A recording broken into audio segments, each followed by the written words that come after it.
The Let Me Be Frank podcast is proudly sponsored by Glenwood.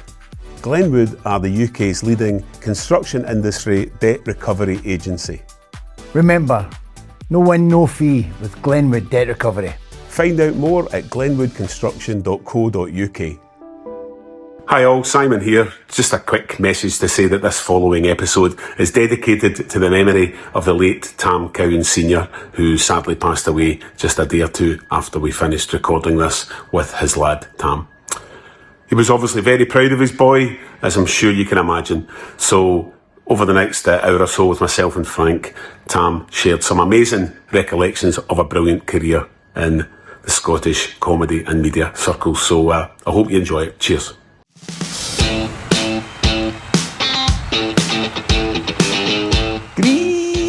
Greetings!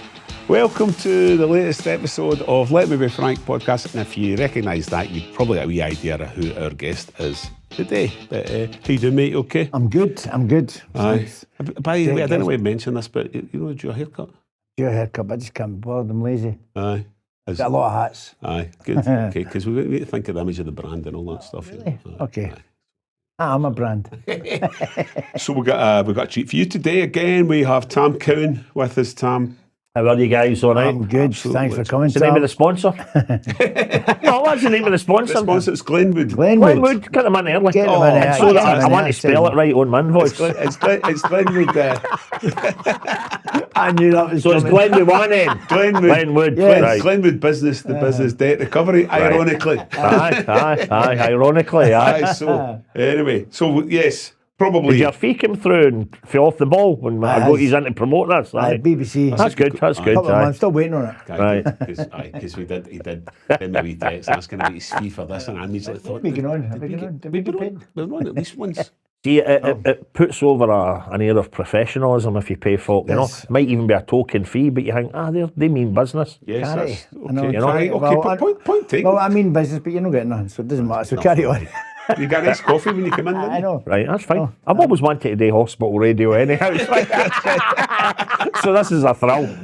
Listen, our numbers. The old ones are coming in. Which, before we forget, we need to do the call to action earlier every show. So subscribe. Hit the subscribe button. It's free. Follow us on social media, all the channels and all the various things that you need to do. And tune into Off the Ball on BBC Radio Scotland this weekend. So with the man with us today, probably one of the most recognisable faces and certainly the most recognisable voices in Scotland. Of course. Tam, where did it all go right? How did it all start for you? Might have been something to do with the voice, to be honest with you, because up to now, I still, the only sort of feedback I ever get that rattles me and annoys me is every now and again, because the BBC is seen as being kind of quite posh, and the BBC has always seemed, certainly for all the years it was in Queen Margaret Drive, a bit west end of Glasgow. So the folk that have sporadically accused me of putting on a voice, putting out the working class voice to try and get a gig with that, and I can only speak one way, and you're right, I know that I can't get arrested south of Gretna, right, career-wise, and I'm absolutely comfortable with that, you know what I mean? Dear old Max Boyce, you remember him? Yes. Barely went out of Wales, right? But you want to see the house he was in, you know? So, you know, I'm my voice, in many respects, has been probably a big bit in my career, you know, and I would never ever change it, never. You're not a bad house yourself. That's all right, aye. Well, we've got a little chef halfway up the drive. I don't want to boast. Right, before we go to talk about the very start, and I don't want to name the guy because he's very good, he's a smashing young broadcaster, but there's a wee guy who does Radio Clyde during the week at night who I think is posh, but is putting on a kind of rough working class accent, and always have a laugh listening to him, you know, because he obviously comes from somewhere like Bearsden or something. No, like I mean, it nearly got our family into a fight once, this as well. My dear old aunties, Manty Sadie, Frisco Bride, who's no longer with us, and Manty Martha, who's out in Australia, who's very much still with us at the age of 92, and she like any of these doting old aunties and that, she will find us. Right, you've got one extra viewer now, right? She will find us. She'll troll the internet for me, and she'll find us. So I better say hello to Auntie Martha out there in Australia. Auntie Martha, remember to subscribe, and also remember if anybody owes you money, Glenwood Debt Recovery, Auntie Martha. I always feel bad because I've only been out in Australia once. I know you've been there, but once I was out in Australia myself, Wallamaloo. You heard of that, Wallamaloo? And I was out there, and again, the accent. I was in this wee bar, wee rickety bar, and this big Aussie came out to me, and he heard my voice at the other end of the bar. He says, "Hey, I'm from Scotland, yeah, Scotland, yeah, you know." And I said, "Aye, how you doing?" He says, "I'll look after you." He says, "How do you fancy tonight coming with me?" He says, "We'll go out into the outback." He says, "Plenty of drink, plenty of food, plenty of that." And I says, "Well, that sounds magic." I says, who's all going?" He says, "Oh, just us." But Manty Martha, what used to happen? And I bet a lot of Scots will find this. They'll have relatives in Australia they see more than relatives that live relatively close to them. You know what I mean? So Manty Martha always, because she was a Motherwell lassie at heart, as indeed, of course, Manty Sadie. And so whenever she came home, and I got the two of them together, I always made sure dutiful nephew had a day trip down to Ayr or through to Edinburgh or whatever, you know. So this one particular time, they had very bravely gone on a wee bus tour themselves. They went up to Oban, and they were sitting in a wee cafe in Oban, like two old aunties having their pot of tea, their scone and all that. And this old rascal, probably like an old kind of still game sort of guy, kind of, a couple of ladies there, you know what I mean? So he starts chatting to them, you know, and by this time they're both in their 80s, he's probably in his 80s, you know, and he says, "Oh yeah, I couldn't hear the accents here, where are you girls from then, you know?" And he says, "Oh wait, and they're proudest bunch of that, oh well, we're Motherwell girls, you know, she lives in Australia now and I'm in East Kilbride, but we're Motherwell girls." "Oh, Motherwell, so the guy's easy go-to, where's there?" "Oh, I sometimes listen to that Motherwell guy on the radio, Tam Cowan." Well, two old aunties, they're glowing, bursting with pride, right? And he says, "Aye, but I'd hate the way he puts on that working class accent."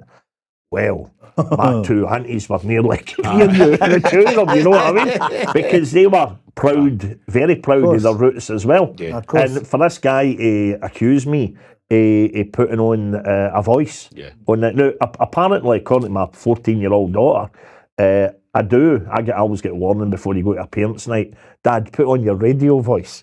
But I think all that means is, on the radio, unlike in the house, she doesn't hear me swearing. That might be I'm assuming your daughter doesn't go to a rough working class comprehensive in Motherwell then? No, well, because we live in Glasgow, she goes to but I'll tell you, I'd been more than happy if we were in Motherwell for her to go to Braithurst High School, where I went, did me no harm. Ditto Elaine C. Smith, Gary McAllister, and the Ian Ferguson, who scored Motherwell's opener in the 91 Scottish Cup final. That was a bit of a fame academy then. Jim Weir, Hamilton Accies, Hearts, St Johnstone manager. We had a few that went to the school.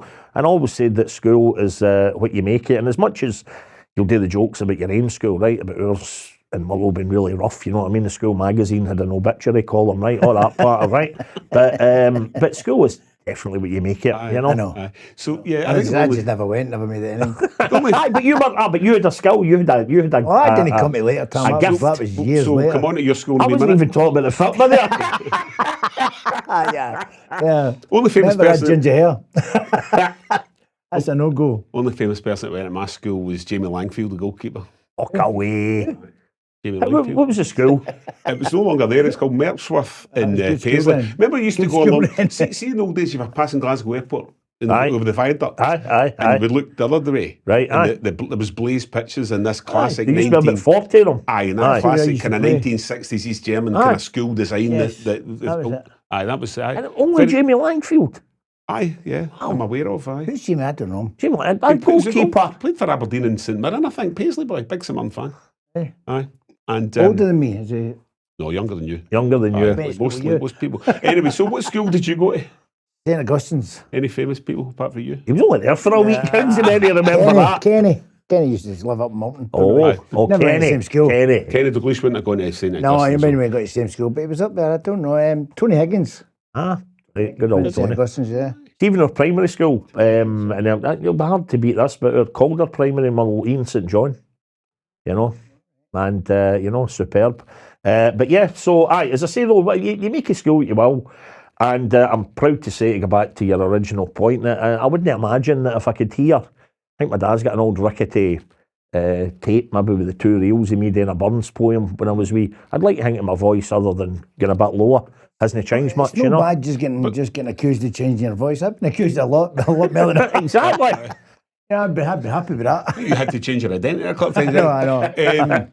But broadcast aside, so I became first aware of you writing for the Evening Times, and I think it was was it View from the Column or View from the Terracing or something? It was.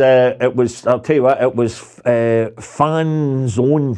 Right. With Tam Cowan. With Tom Cowan. I'd started it, and it was your classic. All the print fanzine. I got in at the right time with all that because I had been, and I'm quite good at accelerating this story now. When folks says, "How did you start out doing then?"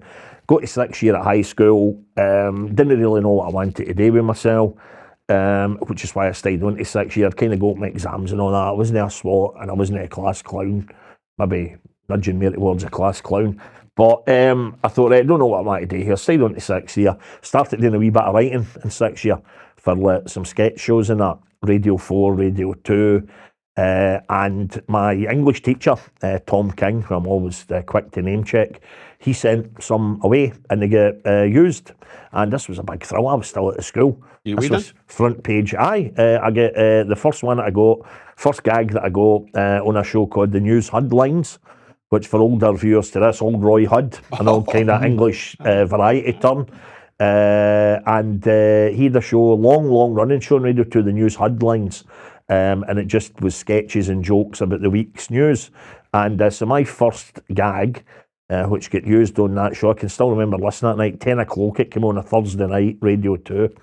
And the gag was, the news story had been that a kangaroo had got loose in the hold of a Qantas airliner, right? And I said, so the gag was, a kangaroo got loose on a plane in Australia. It must have been a Boeing 747, right? And I get sent £17.50, right? This was 1987. I get sent £17.50, and folk always say, I bet you've still got the cheque framed up and have I seen it? I was waiting in the post when I was potless. 18. £17.50 in 1987. That's a night out. Was it? Oh, aye, of course. But I went up. It was a night out exactly because I took the cheque when it came in. Exactly my night out, but I know what you're talking. I know what you're talking about. I remember Stringfellas with us. It's £17. I'm talking about. You dealt in grams.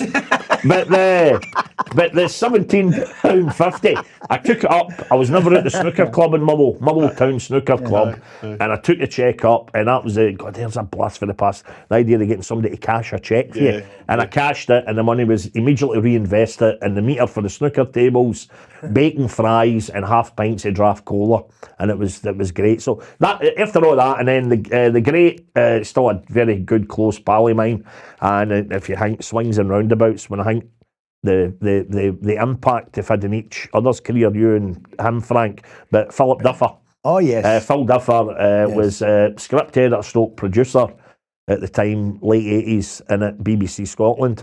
And Phil, after I'd submitted some stuff for Naked Radio, which was a precursor to Naked Video in the telly, Phil started using some wee bits and bobs of mine, and then Joy of Joys, because Phil was doing Only an Excuse, him and wee Johnny Watson, and of course Tony Roper at the time.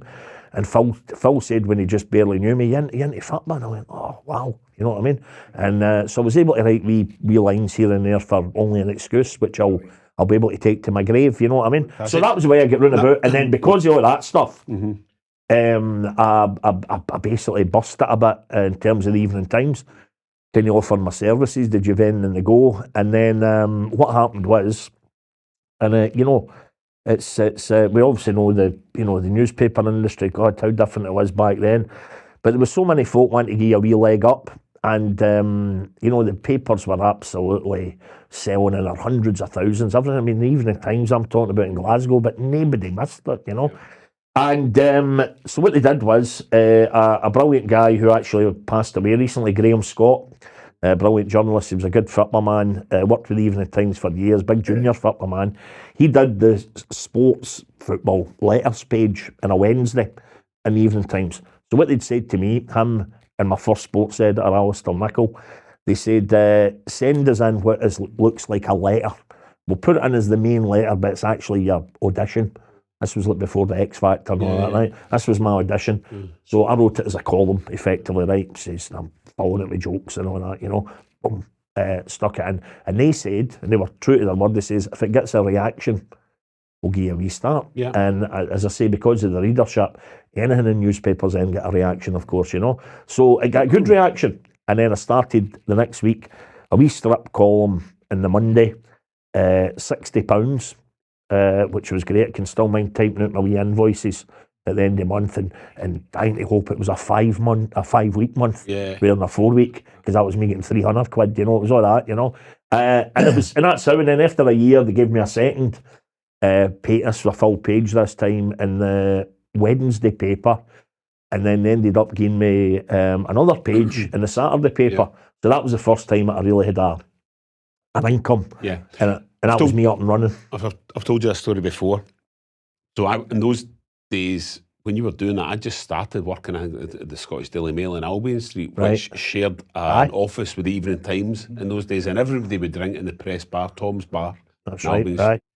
And it was always like after a shift on a Friday, you'd all go down, and the late Martin Smith, who was a lawyer for the Herald Evening Times, and did stuff for the Mail Big Queen's Park man. Big Queen's Park man, lovely big guy. Remember he came in one night and it's like, I need a stiff dram. I said, what's up? I've just had the legal Tam Cowan's column. I remember him telling me myself. But you know what? What ended up then, Martin did quite cutely. He did a wee bit after dinner speaking at the time. Did. And I anything met him a few times down in Newcastle. He used to go to Newcastle. And anything that Martin thought was a bit dodgy for my column, he didn't say to me, "I'm all right if I use that in my speech." But he was quite good at coming across with the dough. What I loved about him as well, like, obviously I had to deal with a lot of lawyers over the years, but then when I started helping Frank with his column in the... a lot more. So that was... I've dealt with I myself. needed a stiff drink. That's like news to... Did you know you had a column? It's not right. I thought you just steamed in, sent you money. Every now and again I phoned them beforehand. So what do you think? But no. But Big Mark Smith, I always used to, the same line, you'd ask him to legal a story and he'd say, that's perfectly good, that's fine, it's safe, as long as it's true. Well, all the stories I tell are true, so it's all right. But I never did the funny one I had only, and it's because it's the characters in this story you'll know of old, but the only issue I ever had legally, and I was at the Evening Times for 8 years, but the only one that I recall was at the time post winning the Scottish Cup, Tommy McLean, absolute genius, absolute one of my all-time legends. He then started dabbling in the boardroom side of things a wee bit, you know, and we didn't quite have just as good a team. We weren't quite as successful, you know. We thought we were really building. We might have built on the cup win and all that, and we didn't, right? So as a Motherwell fan, anything, I'm the same to this day, when I'm on the radio or the years of the telly, whenever I mention or write about Motherwell, if only for all my pals that I sit with at Fir Park, I've got to make sure that what I'm saying is in tune with them. Yes. And they'll say, what's this? That's not the way any others think, you know. So Motherwell, out of anybody, jokes or otherwise, have always had the absolute fairest crack of the whip for me, you know, and it's always been the same. But one day I got a call for the sports editor, Alistair, and he said, Tam, we've had a lawyer's letter in. Now I wasn't that long in the door, and immediately I thought, I assumed, a lawyer's letter, that must mean I'm getting a sack. That's me, I'm done, whatever I've done wrong, you know. And he says, why don't you come in and see us, you know? And I went, right, okay. And even that seemed like a big deal back in the day, coming in from Motherwell to get into Albion Street in Glasgow, you know.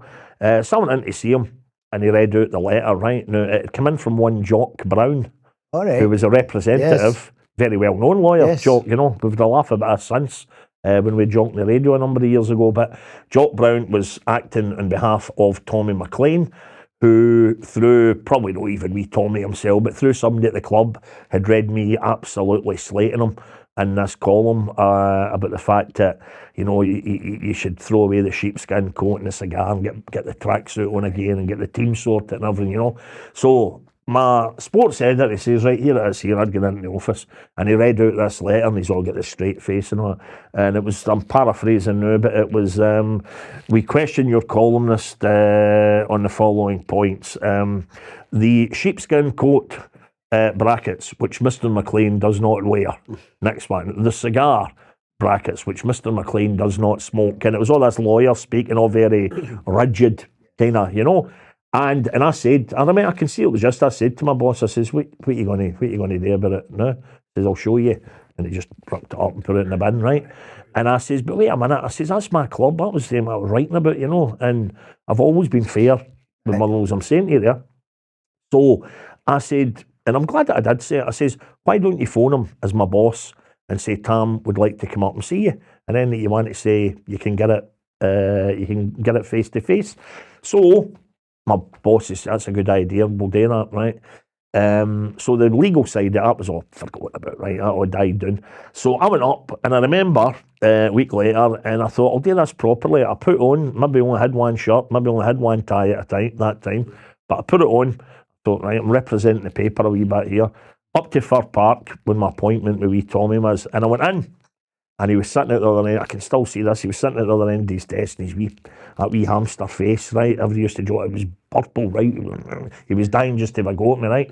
And I says, Tommy, I says, Tam Cowan, Evening Times, I said, just before you start, I says, can I tell you, and I don't think you realise this, I said, I'm a die-hard Motherwell fan. And what had brought away me, because I kept them all my past stubs, the season tickets, going way back till the first one I got at 1979, right? And it was all the old-fashioned papery ones. And we take them out, you just kept that wee stub bit at the bottom, you know? And I could gradually see him just, you know, deflating a wee bit. And whereas he was ready to launch into one, and I said, I says, look, I'm a Motherwell fan, I'm just... And he ended up, it was almost like me doing a counselling session with him. He says, you've no idea how hard it is, kid, you know. The minute we won that fucking cup, everybody's expecting, you know, and we've only got 5,000 crowds and da-da-da. So we ended up, and almost for that day, I got to know him really quite well, and then you spool on a few years when courtesy things like the radio and the telly, I then had the profile for doing a lot of the Motherwell events. Any time we Tommy was there, he was always absolutely brilliant with me, you know, and he appreciated you were a fan. Just thinking you could have replied to that lawyer's letter by saying, I'd like to respond to these 3 points, which Mr. McLean never wins on a Saturday. Aye, at that time it was only 2 points. So you guys obviously know each other pretty well through the after dinner circuit and all that stuff. Do you perform together often? Aye, we've been together for a while, and I think because what you get, I think if me and Frank are doing a football show, as I would call it, I always think after dinner is almost as old an expression as a smoker. Very fat guys can't smoke. You know, it's a night out, and it's invariably a couple of teams and all that, and it's good. And all for charity. And I like the way that if it's me and I mean that's quite a good combo. If it, me and Frank, me and Alan Ruff, if you get, I think if you get the football, the out and out football guy, like his own first, but is very good at doing what he doing. It's funny, right? That's ideal. And then, I mean, I could go through a whole night without mentioning the football, right? So it depends who else I'm working with. If I'm doing a solo show, as I like, everybody loves doing a solo show, and you've not got the same parameters to worry about, then I'll dip in a wee bit of football and stuff like that, because it's been a big bit of my life. But it's not something that ultimately you're going for the gag, you're going for the joke, you're going for the laugh, and there's no just to be there, a room full of folk, and to hear a room full of folk laughing. You know, I keep saying to Susan Calman, I say, you've got no idea what this is like. It's brilliant, what a buzz. How long have you been doing it? So is your night out? Frank's been doing it about 5 or 6 weeks now, haven't you, Frank? You're quite fresh. Just started back, I've just started back since my crash. No, I've just started. It's been good. I do it. It's good. And you know what's great about Frank? I did one of Frank's earliest ones with him, and he might remember us. And what I love is, for me, I mean, we went to Elgin. I don't know if you remember this. And Frank was only just starting out, and the guy that had booked me to go up to Elgin, Frank had been on the old telly show with us, Offside, just the previous week. And he said, you know, if I saw Frank on you, do you know if he does any of this? And I says, I don't know. I says, I'll ask him. And I did. And Frank says, I count me in, you know. And we went up to Elgin, right? And it was a great night and all the rest of it. And I'd get transport even sorted, because I had to get back down and everything. So Frank even got a bevy and all that. We came back down. But Frank, I don't know how much he remembers of that, but Frank hadn't really started doing his act as such. It was almost more like a Q&A, but without the Q's. And he was more talking about the career and all that. And then all the way down, I always remember this, and I says, Frank, see when you think everything that you've done for the West Ham, the Stringfellows, George Best, Terry Wogan's show, all you need to go to him is one wee giggle at the end of every story, and you want to watch. And the next time I saw Frank, I kid you not, I'm not just saying that for your benefit here, he had the wee A3 sheet of paper with the bullet points on it, and it was night and day. And I thought, good on you, that's a guy that's learned Learn the craft. Aye. Well, I didn't know how to do it. I was all over the place. I was all over the place. I was talking about Fergie. I was talking about. I wasn't putting anything. And where there's now, there's a lovely wee line here. Aye. Good. And with the football guys that do it, then if you get like Frank or if you get Alan Ruff, right? And folk will say to me, I've heard them before. I saw them twice, and it was about the same stuff. And I says, aye, but that's these guys' careers. They're not making it up. You know, so you're not going to get Alan Ruff and he'll omit getting beaten with Peru and drawing with Iran and Johnny Rep putting that 40-yarder past him. That's his career, and the same as all the things that Frank's done. And so that's where the onus comes on to guys like myself. And you think the guy says, but I'll always, that's my job, I'll always kind of change stuff.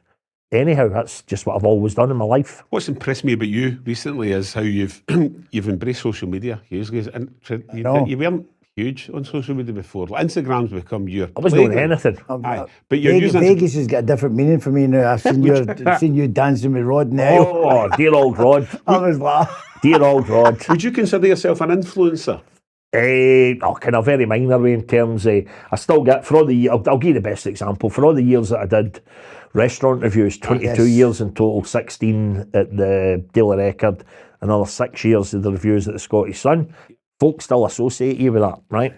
And because of that, you get, particularly now that I'm on Instagram quite a bit, so many people, I can't keep up with them coming on. Tam, we'd love you to come along to our restaurant. We've opened a new place. You want to bring your wife, you want to bring a pal, anything. We're just looking for some photos and that in a post and tell us what you think, tell us what you honestly think and all that, you know. So you can still do a bit of that. So the influence thing is there. But for me, to be honest with you, and I keep saying to other guys, like it, trying to think who I've got particularly in mind. I'll tell you who it is, and you'll not mind me naming him. Tam McManus. all right. Now, Tam a bit like Frank. Tam's got a lovely wee act as well. Aye. Lovely wee half hour, right? And again, like Frank, like Ruffy, he sticks it to the football career, wee bit of the personal life stuff, couple of wee doodads that he'd get in, stories in the past that he'd get involved in. And I keep saying to Frank, because his missus, Mary, she's... Tam. What did I say? You said Frank there. Sorry, Tam McManus. I was only with Mary once. See, I was up there. Well, I mean, I was about to say who's a lovely blonde, but it must have been the Freudian slip there. But Tam's lovely wife, ex-model, Mary. Mary is on our Instagram, and me and her, we follow each other and all that, you know. You can add in your own joke there. But she doesn't follow you by certain ladders. You did it for stalking, Tam. I started, I was saying to Mary recently, I says, Mary, I sent her details of 5 things that I was doing. I says, Mary, see the 5 bookings I got? I says, they all came in within the past week and a half via Instagram. You put up some photos of me at a gig, Mike and Mahon, maybe stood there with Frank, and then guys, I was at that gig, Tim, that was good, you did brilliant, that was very funny. And it's a great platform for that. And I said to Mary, get Tam on it, because Tam, he only does Twitter or X, whatever you want to call it now, and he goes on that, and he likes a wee bit of the troll and stuff. He'll go in there and he likes winding up Hearts fans and that, but none of that will get him a gig. Yeah, so it's Instagram for me. My wife had badgered us for ages, and then it was only 2016 I got what you would call a smartphone. Yeah, no. I remember the phone you had. We were flying out. It was a summer because I was on holiday as well. I remember we had a wee text conversation, and you were saying, I think I'm giving Instagram a bash. I remember this vividly as well, because I was with the Scottish Sun at the time. You at that point were probably features editor. Or deputy features. Were you? Right, okay. Features desk anyway. And I sent you a photo to me with my holiday hat on from the airport. Yeah. And I'll tell you what you kidded me on about. I had written at length about somebody bizarre, like Brian Cant of Playaway fame. And you'd obviously got my copy in for the last column that I was filing before I went on holiday for 3 weeks. And you fair play to you. You says to me, terrible just hearing there that Brian Cant has passed away. So that I would go on, after my phone call, you know what I mean? Do you remember that? It was somebody like him. But I went away, and I kid you not, I sat on, I'll come back to famous broadcasters passing away in a minute, a wee story to tell you. But I then went on the plane. We were going away for 3 weeks to Vegas, just brilliant, best place in the world. Me, the wife, and the Wayne. And it was when I sat, my wife would be, but you need to go on social media, you've no excuse now, you've got the right phone for it and all that. So I did the most cliched, hackneyed first ever post. That one when you're sitting on the plane and you take a photo for Glasgow airport, or it could be Edinburgh or Aberdeen, out the window, pishing down. And then you're going, well, the last will see of this for a while, right? And I put it on Instagram. The first person, bizarrely, to get back to me, keeps it in with the football theme, was Alan Preston. He get back. I cannot believe, I'm imagining, I've been on hallucinogenic drugs. Tam Cowan is on social media, right? And the reason for Instagram was, and you'll know this yourself, it's largely nice, right? Now, what I mean by that is, if I'd have put that opening post, when I put it on Instagram, all the response, oh, great to see you on social media, Tam, have a fab holiday. You and, oh, your wee lassie's looking great, right? If I'd have put that on Twitter, as it was then, I'd mean, hope your fucking plane crashes. What an ugly fucking lassie, your wee lassie. You know what I mean? Horrible stuff. So Instagram's lovely, and I enjoy doing it. I have a laugh. I try to, because I've always written gags and all that, I try to, wherever possible, just try to keep it light and keep it funny.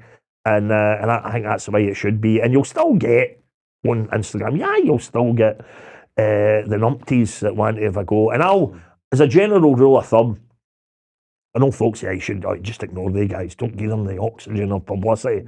But I like having a wee jab at them because they're easy to have a I sometimes just do that and fly a grenade in. Put it in and just. And then I don't go on it for a few days. If they've left themselves open, right? And I mean, there was a guy recently, it was a Hibs fan, and he forgetting that his photo was in his wee profile. Well, you want to have seen this, but yeah, honestly, Chamber of Horrors, Madame Tussauds, right? And this guy's only having a go at me, and he's something about my personal appearance, probably my gutters, and I thought, wait a minute, this is shooty, you know what I mean? So I gave him a couple of verbal jabs back, and then I blocked him. And that was that. Once I did a wee bit of fun, because I can't help myself with that. No, totally. But it's great fun, and it's great work-wise, and it's great. I've been involved for years in a charity on Airdrie, St Andrew's Hospice, which is a fabulous place, and it helps kind of project any stuff that you're doing for that, or even the folk. And you've worked with him for a while because you've done it with Andy's, didn't you? Aye. It was Andy Goram. What a night that was! No forgetting that. And that was one of the most incredible nights. I hope you've got time for us to talk about this because Frank was front and centre. It was a rare time I'd seen Frank being 100% deadly serious about something. And what had happened was, when old Andy Goram was in his road out, everybody knew he was dying. He was in the St Andrew's Hospice for his final weeks. So between the fact he was in the St Andrew's Hospice, he had also been, as some folk would forget, an ex-Motherwell player, right? And I had known, like Frank, done a bit of after-dinner speaking, so I'd got to know Andy as well through that way. The convener of the Airdrie Working Man's Club in the same town as the hospice, Bobby, he said to me, what about you fancy putting on a night or something for Andy Goram? And I might talk to Frank about it in the time. And we knew as well that Andy didn't have any money. His past story's been well documented. So we decided if we could do a wee night for Andy, we'd split it between the money, the proceeds between the St Andrew's Hospice, Cancer UK, and the Goram family. Money for the funeral, basically, you know what I mean? So what we thought was just going to be a wee nice night, a wee bit reverential, and I look back talking about Andy, who was up in the hospice. Don't know of any sign of him. The tickets sold out in like 20 minutes, right? Like 380 folk rammed into the Airdrie Workmen's Club. Frank had been brilliant help we get, and he got a lot of the Celtic guys in that era, guys that had played against Andy Goram, right? And then we got a lot of the boys that had played with Andy Goram, going back, and Colin Hendry and guys like that, you know. And there wasn't one of them that said, I can't make it. Right? The only guy I think in mind was John Bomber Brown, and he was gutted he couldn't make it. He was in holiday, right? So that's fair enough, right? So the rest of the guys were there, and I'd said to Frank, I'd said to Andy, I'd been in talk with him in the text. I know. Obviously, I'm coming. Aye, I know, it's amazing. Because I thought, in the run up to, I was saying, Andy, we're doing this. Oh, that's off a good day, Tam, and that's great. Say hello to all the boys. And I said, no, don't be daft. I says, but you know, it'd be really nice, Andy. I says, text me even just a few words, and I'll read it. And I thought, that'll have a bit of impact on the night. If I say, now, before we get any further, we got a message for Andy. He's up there in the hospice. Bear in mind, he died 9 days later after this event, right? Which is why I'm coming to the most amazing. But so he hadn't get back to me. A couple of texts back, and then a gap, and I'm thinking the man's in his road out, you know. Next thing Frank says to me, the day of the event, Andy's going to come down to the club, and I said, what? He said, aye, he's determined he's going to come down. He says, we're going to get him on the big built-up wheelchair, proper big job. We'll get him in the back of one of the taxis with the sliding doors. And Frank says, me and his boy, Danny, we'll bring him down. So now this is where I say, Frank, who gets lampooned many a time, I'd never seen Frank as serious. He said to me, you'll maybe remember this, he says, you can't have anybody, Tam, with their phone out. He doesn't want to be remembered like us, right? And I thought, you can, if anybody said to Tam, say to him, if you love Andy, get a phone. Aye. And I had no idea what to expect, right? So, even when we were starting for 7:30, I'd planned with Frank then, there's the swing doors with the wee glass windows as you come into the main hall. When I see you there, when you give me the thumbs up, then I'll get into welcome and in, right? And there's a bit of me as well. I was going to relax. I've got no idea what this guy's going to look like. I know he's very, very ill. And you remember always with sportsmen, you can only ever remember them in their prime, and you know. So, I stood up in the crowd. We had about 6 or 7 of the Rangers guys there, 6 or 7 of the Celtic. That was going to be part of the Q&A. That was it on the night. And I said, right, well, ladies and gentlemen, at this point I thought I was going to maybe read out a wee message for Andy, as you know, he's up in the hospice. I says, but remarkably, Frank, who he'd never been away from up in the hospice, up every day, I says, incredibly, you're not going to believe this, I says, Frank and his boy Danny has managed to get Andy down here tonight. There's already wee audible gasps, right? I'm up on the stage. I says, listen, one thing, ladies and gentlemen, phones away. So we're going to bring Andy in. He's not in great shape. He's not wanting to be remembered as the man that you're going to see tonight, right? And so everybody concurred, you know, that was it. And the phones were away. And I said, so ladies and gentlemen, big build up. Andy Goram, Frank and Danny brought him in. And I'll see this the rest of my life. I'm up in the high stage like any workman's club. 380 folk all out there. So they immediately rise and they're all clapping and cheering and whistling, right, as Andy's getting wheeled in. But because they're all standing up and he's getting wheeled in, they can't actually see him. But I can see him. Just, and he's, I can see it like it was yesterday. And he was awaiting nothing, wasn't he? He must, he must have been doing it, I think, about 5.5 stone. He was awaiting nothing and very skeletal and, oh God. And he came in. So he stopped Frank and his boy stopped the wheelchair down in front of me. I'm high up on the stage, audience right there.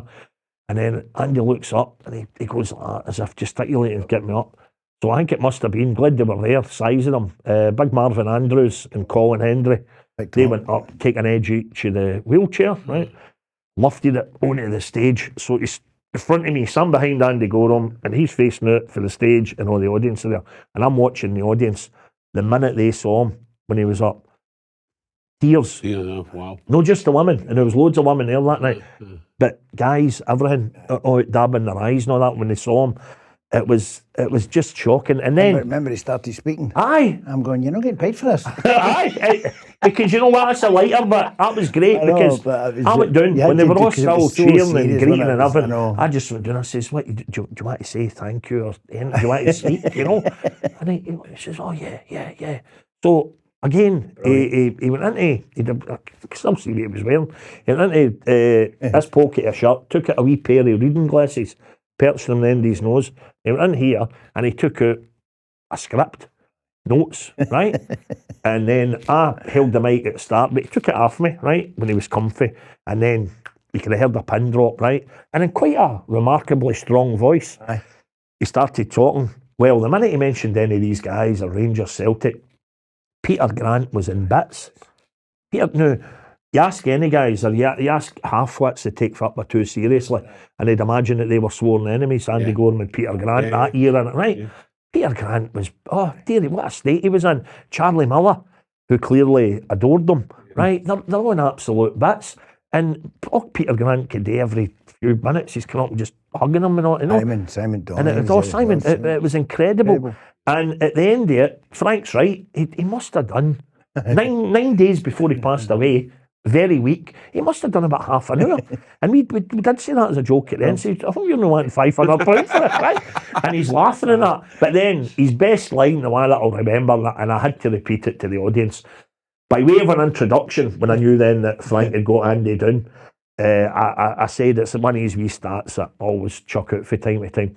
I said, ladies and gentlemen, the most amazing thing about Andy Goram, I says, I remember seeing him in October 2000, Motherwell versus Aberdeen at Firth Park.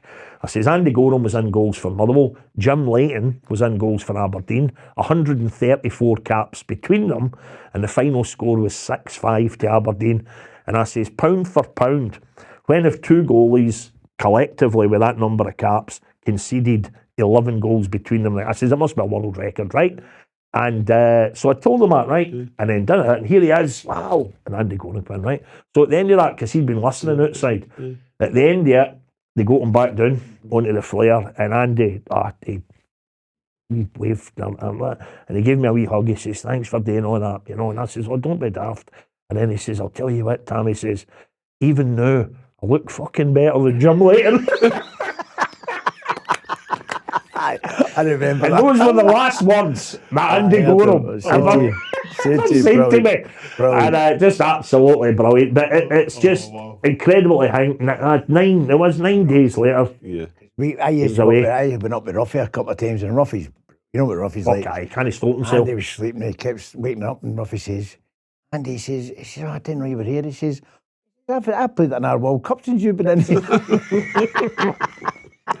Oh, listen. He just laughs, and Marianne was like, she says, that was going in slagging him. That's what he'd done. He didn't want. No, he didn't want everybody. He had to laugh because he knew what was happening. I'm glad you mentioned that, because I'm so glad you told that story there. That's phenomenal. That's absolutely brilliant. Great. Right, before we go any further, we've got to give a massive shout out to our sponsors, Glenwood. Proper lifesavers, these guys. Yeah, Glenwood are the business-to-business debt recovery experts. You've already mentioned your own experiences in business, Frank, with people not paying you money. Plenty of experience, mate. But if I had Glenwood in those days, I might still have a business. Well, that's what they do. And in fact, not only are Glenwood consistent and reliable with their services, but they're also top guys outside of their work as well. And with that in mind, we've got something really special lined up, especially for golf fans. So make sure you subscribe to the podcast and also follow Glenwood on LinkedIn, and make sure you don't miss it. And all shall be revealed soon. A big surprise for golf fans. Yeah, I love my golf, son, you know that. But if you do the work, you should get paid. Glenwood make that happen. Simple as that. So if you want to get paid faster, get in touch at glenwoodconstruction.co.uk. And remember, tell them Frank sent you. Time's moving on, and I want to talk to you about the Fringe and your stand-up and all that stuff too, because you'll be... You meant to promote stuff now, eh? You like to promote stuff. Again, that's how... How do people... They think it's on... They'll go on sale yet? No, they don't go on sale. It will be late March. But it's like... Fringe it? It's roughly the month of August, from start to finish. I know it's in Edinburgh. I know it's in Edinburgh. A castle and all that. I've been on it. I performed at it. I know. I helped you. Do you know when they fire the 1 o'clock gun? I helped you. I told everyone he's a good comedian. So anyhow, I'm doing that. I made my solo debut at it last year, and that was because in a few of the previous years, I had done some Q&A things with Graham Spears, right? And then the promoter says, fancy, he knew that I would do my own thing, and I've done theatre nights myself and the Fitma nights and all that, and it's Frank knows, I don't need to just stop at half an hour sometimes, right? So the guy knew I could put on a show, right? And he says, do you fancy doing your own thing? Now, I must say, last year I was 55, or as you boys would call it, one. But I was 55 last year. And so if you're not going to have a go at stuff at that age, when are you ever going to have a go? And I'd been toying with it for a while. So I says, I go for it. But Mr. Kind of Practical and Mr. Family Man and all that guy, Dotes on my wee lassie and everything. I thought, hang on a minute. I says, August. I says, now we love our holidays, right? In the school, we'll maybe get back, what is it, mid-August or something like that, you know? And then there's 3 of the days the way it works out when I take the way into school. And I says to the guy, look, if you can do me 3, why don't you go for 3 gigs, but right at the end of August, right at the end of, and I says, then I'll be freed up a bit by then. And the guy was just true to his word. And last year he put on the 3 gigs. And it was great. We, you know, had great fun. The tickets went like that. All the reviewers have been in by that point at the end of the month. You wouldn't get the. No, I don't think they wouldn't have. I'm not the sort of act that they would have reviewed. They're looking to get the 17-year-old next big thing. You know, it used to be the Perry Award as well. Exactly, all that, you know. But I was happy with the reviews directly for the audience. The audience that came to see me were great. That was a benefit of having, you know, by that point a long. Kind of fulsome career, because you've got your folk out there, whether they watched you on the telly, listening on the radio, read you in the paper, came to see you at gigs. So it was a good selling point, you know. So do you know the venue for this year? It's the same as last year. It's done through the Stand Comedy Club in Edinburgh. And where the Stand is, you know what it is in Edinburgh. So across the road you've got a hotel, 28 York Place it's called. And what they've got, and I want to watch for this, the guy, he says, I knew you would love this, Tam. Downstairs, they've got this great big, newly done function room, and it's like a brilliant big, it was almost like a New York comedy club when I'd been in a couple of them, and it was this great venue. It was brand new, a lovely bar there. Everyone was getting a brilliant PA system, you know.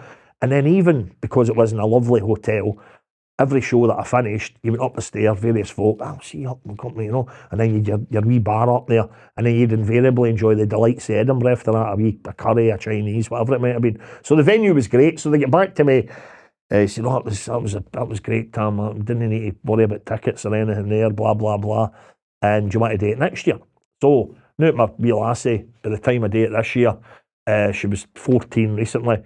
It's no as we'll get round the days when I'm normally taking her to school. It's easier the older they get, you know. So I'm doing 9 gigs this year in the same venue, and that's it. So I'm looking forward to that. We should go through. We should come go through. through. And then after it, you get a nice sweet seat. And what I do as well, and the more I think about it, thank God I didn't do it any other way. I made a point of staying in Edinburgh. Now, and I'm going to date, even though it's a 9 nights this time. I'll come back the weekend for the radio, certainly. But the very idea of sitting in that M8 or going on trains from Glasgow to Edinburgh during the festival, and you might find as well that Billy Joel's at Murrayfield or there's something else on, you know. So, see, even that, I'm sure the two of you will agree. I love the city of Edinburgh, but still like having a day out in Edinburgh and then getting home at night. A full day. You know, but then get home. So I get the joy of best of both worlds there. I'd have a smashing day out in Edinburgh because the shows were like, I think we did them around about 2, 3 o'clock. And even at that, I'm like, oh, wait a minute. Whenever I do with a mic on, it's at night. Can you do this at 2 or 3? But you don't know. They don't know there. And then the audiences who have got things, I'm going to that next. I've just come for that. It's a great It's a different thing at the Edinburgh Festival. You work out, route your day. Right, and it's sold out, so I couldn't grumble. During the day as well, I mean, what might be interesting for you too is you may be somebody coming in from Finland or Hungary or Australia or whatever. How did that sit with you? Were you able to We didn't get one of them. No, was it all just you? It was just guys from Bellsall, because it would have sold it well in advance. No, there was a few, and then again, but there's no way I was going to, if you want to go back to maybe your original point, I certainly, there was a smart English folk in, there was a really funny, sort of a good laughing of a German couple who were sitting down the front. We made them part of the act and all that, and I would like to think I'm kind of quite good at that. You can think on your feet, and but that's the beauty of. You done the one. I done one with in the pubs in Merchant City, down at We did Blackfriars, and it was brought down. There was a few English people. There was a few English people and there. that's great. There's a few English people that they talked to me, and they're talking about West Ham, and I was like, oh really? And they just talking about West Ham when I was doing it. You keep forgetting about Frank. That's what I'm saying. Earlier in terms of everything that you've done, Frank. But when I was doing in London, last few years done a wee joint down to London, the October school week kind of thing. Great place, And the amount of taxi, I get every taxi driver in London must be West Ham fans. West Ham fans. And the minute you're thinking, where are you guys from? So you'd say, Scotland first, then maybe even say Glasgow. Oh, you Celtic, right? Well, Motherwell fan. And then immediately his name would get mentioned. And it wasn't me offering it, it was the boys. No. And there was one guy, I think he pulled out. We were staying, you'll know it, we were at it's a Radisson, the Park Plaza Hotel. All right. This end of Westminster Bridge, and you look right out to Big Ben, right? Yep. Cracking location, right? And the guy who picked us up, he was taking us wherever we were going, up towards Theatreland way. And this guy, the minute he said, oh yeah, what, Frank McAvenny, he was one of our... I says, oh, Frank's my pal. And see if that guy, see if I'd have says, Liz, Sophie, are we used going to see Mrs. Doubtfire or whatever we were seeing that night, Abamania or whatever, and I'll just have a blether with this guy, he would have loved it, as long as I just kept talking about him. But so your star obviously still shines down there, that's for sure. The other thing we need to talk about before we wrap up, we need to talk about the anniversary of Blackfriars, hang on, but Blackfriars is every month. We've been doing that for it's good. 16 months now. And what I love about it, again, the minute I get a mic in my hand, there are no parameters, there's no barriers, there's no, and again, this isn't Frank will back me up on this. You get a lot of folk when you go to do that, they say about phones. See, phones, it's not because I would hope in this day and age, nobody's going to go up and do an act for the 1970s and use expressions that, dare I say, some 1970s comedians would get away with. The reason that, you like these off, it's just, they're a bloody nuisance.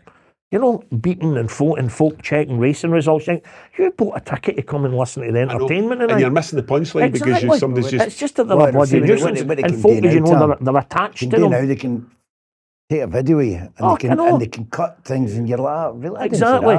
And you know what? You can go up there, you can make Frank... Could be up there and he makes a perfectly innocent joke, right, when he's up there, and he's constantly got a smile on his face when he's doing his act. So he makes as if it's a wee side comment about a Rangers player or something, right? You imagine how in the cold light of day, humourless folk who want to complain about things could take that completely out of context, and it gives veteran news hounds like you, a wee page 3 or something, you know what I mean? So I mentioned Blackfriars, you can come to these shows. Blackfriars, every month. Monthly. Normally the last Thursday of the month. I've had Frank, everyone Lenny, Strachan, McLeish, Sanjeev, Goalie, Grado, anybody at all in the public spotlight, and you get them in. And it's very relaxed. It's a great crowd that come. They'll enjoy a wee drink, and then, unlike, even with podcasts, I know increasingly so, and that's good, this feels very relaxed, and you can say what you want and all the rest of it, but when you're in that proper environment for that, you know what I mean, and you know that Derek McInnes, can I tell this? Well, I'll repeat this. Right, well, I Derek McInnes recently, right, for one of the shows, and Derek, I assured him as well, high profile, current, top name in Scottish football, so he's got to be guarded, of course. Normally, I says, Derek, trust me, you'll have a ball tonight. The fact your tickets sold out immediately, you're going to get, I would guess tonight, you'll get a fair old smatter in the Kilmarnock fans, because they're only going for Kilmarnock up to the Merchant City in Glasgow, right? I says you'll get, probably, I'm guessing, the majority of then Rangers fans, there.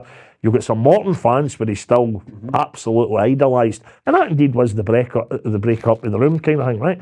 And what about the phones? I don't, and I says, don't worry, they're off, and it's done. And it's almost that theatre environment, and folk know. And in the dark as well, unlike if we were doing a football night in a big a big brightly lit hall, you might not see somebody sitting with it, but in an environment like that, if anybody had their phone out, you see them right away, So Derek, because of that, was brilliant about the Rangers job, right? And he told us bit by bit what exactly happened at that time. Some great stories from behind the scenes at Kilmarnock that I know for a fact he would never have repeated on the telly or on radio. So it was great, and it allows folk just to dip their shoulders, completely be themselves. relaxed. And that's the other thing with Frank that I keep saying. As much as we're chatting earlier, and Frank, he's after dinner bit, which is brilliant. You know, can ask Frank something, and you forget that you might just say the right thing to you, and it reminds you of another brilliant story that you've not even told an audience. You know, and you think, oh, put that in the act.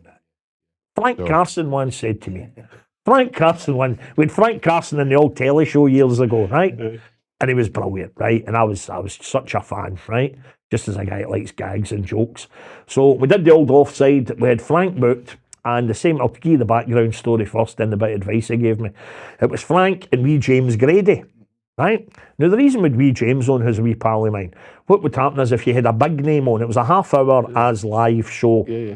We'd start recording at 8 o'clock on a Monday night. It was on the telly at 10:30 on a Monday night, right? And that was for 10 years, right? So you couldn't muck about, you know, you couldn't muck about. The only one time, because he recently passed, I'll tell you the story, the only time we had to bleep somebody, right? Because nobody, they were telly and all that, and it does put some of them in the back feet, so they immediately don't think about swearing anyhow. But when we had a cracker, the late, great Jimmy Calderwood, who only passed away recently, of course, I was a big fan of Jimmy Calderwood, the man. He was a great laugh, never let you down. He would always do your shows. He loved just a pint and a laugh. That was him. But the one thing he loved even more than that was his holidays and the sunshine, right? Loved the sunshine. He loved it, getting the tan. Didn't have to go on holiday to get some tan.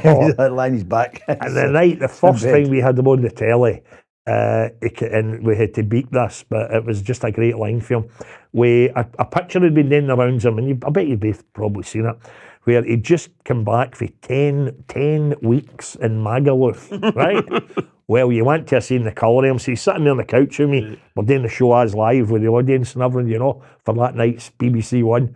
And we put up, Jimmy, what about you here? And the audience just ripped, right? Honestly, you went to see in the colour. And he went, look at me there, Tam, look at me there, he says. And it was great. He says, I'm like a fucking Zulu. Oh, no. So we just had in a wee bleep for son. I'm guessing he even knew that a bit like, you wouldn't say Aborigine, or you wouldn't say Red Indian. Even Zulu might have caused an issue now. But he was straight in there, it brought the house down, but we had to just bleep it. But what I was saying about Frank Carson, if you did have a big guest on, then, because it was a half-hour as live, the second guest, you would cleverly try to get right, maybe a wee Frank Carson, let's try and get a wee Scottish football guest who's not going to dominate the show, and that'll just be a nice bit of balance. So James Grady get the call that week, because a wee story you'll recall as well, he, the previous week, Partick Thistle against Celtic in the League Cup, Celtic Park, shown on Channel 5 for some reason, he get his shorts pulled to the side, live on camera. And the wee Willie was there, and the wee ginger nuts and all that, right? It was cold that night. And it was a big guy. And it was a big story. Everybody was laughing and joking, right? Whoever had pulled his shorts, going in for a tackle, but it was there live on the telly, right? And I says, let's get James Grady in. He'll do it. He's done the radio, isn't it? So we got James in, that's perfect with Frank. And we even kept it for the audience about Frank. We were like, I thought, you know what, let's keep them, you know, don't tell them, you know. And I says, what we'll do is, well, when we get James in, he'll do his wee interview. James loves a laugh and a joke as well. I'll say to James, and we obviously tell him this in advance, I says, James, before you leave us in the show, it's been great having you on, go and tell us a joke. And then I says, we'll get James Prime to tell us a honking knock joke, you know, knock Lydia teapot or something, and everyone will fall flat. And then we get the voice of the gods, like a tannoy, substitution for offside, and we tell James to play along this, but we hadn't tell the audience. Going off, number 9, James Grady, so he got up and he trudged down the tunnel, right? And then the voice, and I was looking at the faces of the audience, and coming on, number 14, Frank Carson. And I could see someone, and then the bold Frank, right? With a grey suit and big black specs, the mic. Well, and Frank says, what do you want me to do, Tam? What do you want me to do before? I says, you come out the tunnel and just turn to the audience and give us 5 minutes, gag. And that's what he did. The audience were rolling about. I was rolling about. And here's where Frank came into his own. I'll tell you the bit of advice he gave me first, and then we'll leave it in the punchline. Frank later on said to me, Tam, when you're not working, work on your act, right? And that's a wee bit like what I was saying to Frank there. If you're at any doing one of these, or you're at a thing like Blackfriars with me, if a great story comes out, don't jot it down somewhere, back of a fag packet in and tap it into your phone. You know, Frank says, when you're not working your act, you know. And boy, did he work in his act, because he was very in tune with what was happening in the rest of the programme, right? And where he peaked, when me and James Gray did it at first, we says, right, James, you've been all over the news this week, and we showed the wee still photograph of him with a wee Willie, right? We showed it, right? And so, and wee James was playing along, right? Right, keep calling wee James. I know, right? But it was like a budgie's tongue, right? But so anyhow, we never thought anything else of it, and we brought Frank. We did the substitution thing. He did his 5 minutes of gags. Right, Frank, come and join us. Oh, James, come on, you back out, son. We're only kidding on. So 2 of them came back on the sofa, and I said to Frank after a couple of minutes, I says, and Frank, what about you? I missed this. Celtic against Partick Thistle, and look, the man sitting next to me put up I says, what'd you make of this, Frank? And we put the picture up again. Well, Frank, he had gone to the trouble when we told him we were doing this, to get in one of the people that worked in the show to get into the BBC props department, and they got him this giant pair of binoculars, like for the 1930s, they were right? And he didn't tell me he was going to do this, right? And he lifted him for the seat he was on. I'm sitting there, and he lifted it. I says, what'd you make of that, Frank? And he brought out this giant pair of binoculars, and he looked at the picture of James was sitting next to him, and he went, oh, he said, it's a wart. Brilliant. It was so good. What a genius. And again, see, after it, that was done at the old BBC, old Queen Margaret Drive, up near the Botanic Gardens. So whenever we'd a guest, with some brilliant guests in that show, but whenever we'd a guest coming for a distance, normally down south, let's say, be it a Tony Christie, Kevin Keegan, Graham Taylor, they get put up in the Grosvenor Hotel at Tappy Byers Road, opposite Oranmore. So what that meant then, when the show had finished, we would go into the green room, plenty of drink, right? Frank loved his red wine, and we sat in that green room that night. It must have been about 4:15, and as long as you would top up his glass with the red wine, I was thanking into it as well. The team that worked in the show, they some of them, I can't get him, most of it, Frank. You would just hit me a word, cowboys, and he'd tell you 10 jokes about cowboys, pigeons, 10 jokes, you know what I mean? I was in my absolute element. I was gutted when he passed away. He's one of the greats, isn't he? All-time greats, aye. I feared this would happen with Tam, because the best storyteller going, but we're on the hour, you know, so we need to start thinking about wrapping up. Haven't you got a chance to chat to you about Off the Ball's birthday as well this year? It was, we're now 31 years, but what's quite nice about it, the official 30th anniversary last August was actually, by rights, 30th anniversary of the programme, but the 29th anniversary of me and Stuart, because Stuart came in the year later, right? Yeah. When Off the Ball was still a thing, presented by Greg Hempel, where is he now? And it was me and Sanjeev Kohli, where is he now, right? And then Stuart came in the following year. So what's kind of quite nice, particularly because, as you know, Stuart, and he's not shied away from it, but Stuart's been through the wars, health-wise. We wish him all the very best. The last summer, COVID that hospitalised him in Stuttgart when he went to see one Scotland game, right? In hospital with that. He came back, and then as I was going on holiday, he got pneumonia, which led to major organ failure. And then he got prostate cancer. He beat that as well. And then, later part of last year, he had to get a pacemaker fitted. And I thought these were just external things you saw in a lot of golf clubs. But he got a defibrillator fitted as well. So he'd been through all that. He came back. He basically took the best part of 2 months, 3 months off at the end of last year. Came back in the 1st of February. Seemed quite a good date to start back again. And I can't lie, I got a shock. He was looking very, very frail. He'd always had a bit of a gut, Stuart. Poof, none of that. Clays were almost hanging off him. And I got a fright. I've known he's been my pal for 30 years, and I see him every single weekend, you know. But he's building himself up now, and every week as I sit here, he's looking better and better and better, you know, which is great. And folk forget as well, and you'll no mind me saying, Stuart was 72 last November, but see, because he'd always been the trendy telly guy and popping up in the Late Show, with the sunglasses maybe on indoors and all that, and then running about with the £400 trainers and the hoodies and that. He's not like a 72-year-old man. No.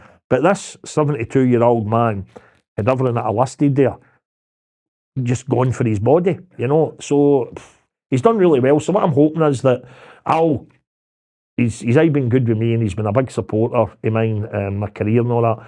I'd quite happily forget the anniversary last year. When we get to the 31st, for me, 30th, me and Stuart, in August this year, I would like us to do something good then for the anniversary. Good. We'll look forward to seeing that, whatever it is. Yeah, good. But I think that's probably a nice way to a nice place to kind of wrap it up. Tam, this has been so good. Good. Fun. Thanks very much, mate. I really appreciate it. Talk forever. That's I wish he'd come out of shell a wee bit more and spoke a wee. You know what? I know you get some. To get the flip side, going back to the 10 years that we did offside, I'm sure I told Frank this before. Yeah, question. I was half expecting to ask who's your best guest, who's your worst guest. It was on my list. Frank was the best, and I don't mean any harm to him, but in terms of for the programme's point of view, the worst was John McGinley, Bolton Wanderers, Scotland. He went through a purple patch with Scotland, you remember? Aye. Got him in one night for an As Live telly show. In the green room before it, you only get alcohol after the show, which I think was wise. Cups of tea and all that. Oh, lovely. John McGinley, bang, bang, bang. One great story after another. Stories he told me, you could have made first 8 chapters of his autobiography, right? When he then walked out, didn't matter, he'd played at Wembley, he'd played at Hampden, he'd played in cup finals, I'm sure. He froze. He walked out, and he wasn't used to that environment. An audience, our maximum with fire regulation, it was 290 or something, in the old Studio A at the BBC. When he got introduced, he walked down the tunnel on the couch. Oh, and John, what about, yeah. And what about, no. And then, you know, and boy, and I can't, just because I get flashbacks to that, I cannot even to this day remember who else was on them. But thankfully, we'd enough to talk about with the other guy. Yeah.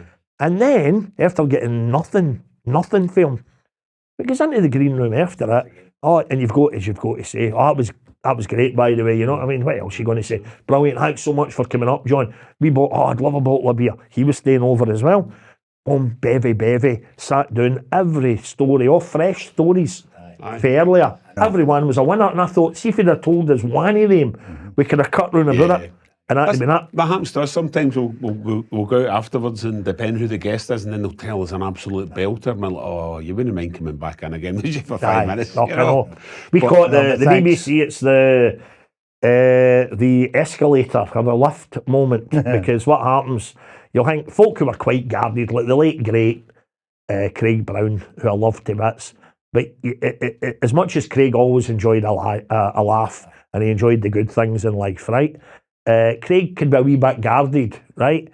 So when he was on mic, he was always very, very careful. But Craig was a perfect example. It was Craig and normally the ex-referees. They'd be quite guarded 2 hours off the ball. But then see when you were seeing them out the building, the minute you get in the lift, they would all tell you at least 2 brilliant stories. Yeah. He said, I wish you'd have told us that 20 minutes ago, you know.